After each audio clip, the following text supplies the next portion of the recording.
बहुत समय पहले नंदपुर नामक गांव में राजा हरिदत्त राज्य करते थे। राजा हरिदत्त दानी तो थे ही, साथ साथ बहुत बुद्धिमान भी थे।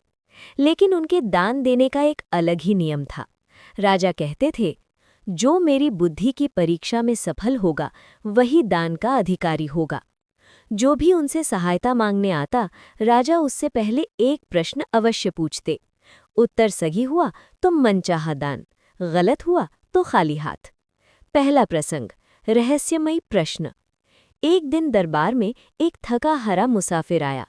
उसने हाथ जोड़कर कहा, महाराज, मैं दूर देश का यात्री हूँ। रास्ते में लुटेरों ने सब कुछ छीन लिया।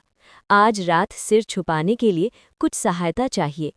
राजा मुस्कुराए, मदद मिल सकती है, लेकिन पहले प्रश्न का उत्तर दो। बताओ, इस संसार में सदा चलने वाले केवल दो ही यात्री कौन हैं? यात्री बहुत सोचता रहा, पर उत्तर न सूझा। राजा बोले, दान नहीं दे सकता, परंतु मेरे महल में आज रात विश्राम कर सकते हो। रात में राजा ने स्वयं उत्तर बताया। वे दो यात्री हैं, सूर्य और चंद्रमा। दूसरा प्रसंग, ब्राह्मण और विवाह की चिंता। उसी राज्य में पंडित देव शर्मा रहते थे। उनकी बेटी के विवाह की तिथि निकट थी, पर धन का अभाव था। पत्नी ने कहा, राजा हरिदत्त से सहायता मांगाइए। अगले दिन पंडित दरबार पहुंचे। राजा बोले, आज मैं प्रश्न नहीं बल्कि एक कहानी अधूरी छोड़ूंगा, उसे पूरा करो। राजा ने कथा सुनाई। एक राज्य में राजा उदयसेन की पुत्री मालविका थी। 4 युवक विवाह के लिए आए। एक धन को समझदारी से बांटने वाला, एक पशु पक्षियों की भाषा जानने वाला, एक शास्त्रों का ज्ञाता, एक शस्त्रों में निपुण वीर। राजा ने पूछा, मालविका किसे चुनेगी और क्यों? पंडित देव शर्मा बोले, राजकुमारी क्षत्रिय कन्या है, इसलिए उसने वीर योद्धा को चुना, क्योंकि विवाह में केवल गुण ही नहीं, धर्म और कर्तव्य का मेल भी आवश्यक है। राजा प्रसन्न हुए।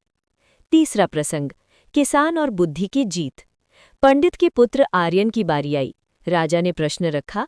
एक गरीब किसान को साहूकार ने कहा, कागज में हवा और कागज में आग लाओ तभी उधार मिलेगा। वह कैसे करेगा? आर्यन बोला, एक कागज का पंखा बनाकर हवा दी जाएगी और कागज की लालटेन में आग जलाई जाएगी। सभा तालियों से गूंज उठी। चौथा प्रसंग, मौन का रहस्य। दूसरे पुत्र वीर से राजा ने कहा, 2 ऐसे व्यक्ति लाओ, एक जिसने कभी झूठ न बोला हो और दूसरा जिसने कभी सच न बोला हो। शाम को वीर केवल एक व्यक्ति लेकर आया। राजा ने पूछा, 2 के स्थान पर एक क्यों? वीर ने उत्तर दिया, महाराज, ये व्यक्ति गूंगा है, इसने न कभी सच बोला न कभी झूठ। राजा हंस पड़े। समापन। राजा हरिदत्त बोले, आज मुझे ज्ञात हुआ कि सच्चा धन बुद्धि, विवेक और करुणा है। उन्होंने पंडित की बेटी का विवाह अपने खर्च से करवाया और पूरे राज्य में ये संदेश दिया, दान वही श्रेष्ठ है जो बुद्धि और धर्म के साथ दिया जाए।